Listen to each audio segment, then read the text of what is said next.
I hope you can join me as I show you how to draw a cool thick shake with soft serve ice cream on top. Let's start with the rim of the cup. So a little bit like that. And then we're going to put another line underneath. Now we need to draw a straight line coming down and another straight line coming down. This container is getting narrower. So now we need to curve this bottom, curve it around. Put a couple of little highlighted marks here. Might want to put one there.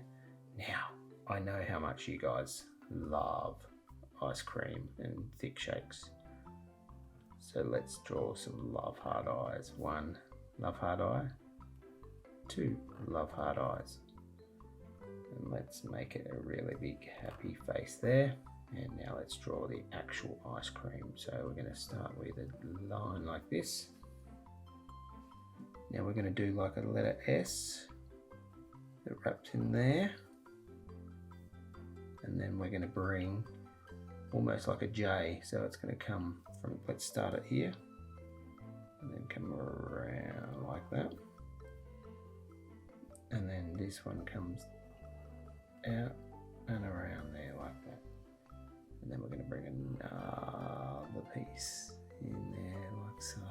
Let's put some other little lines around here just to provide some decoration, and that'll look even better once we colour it in.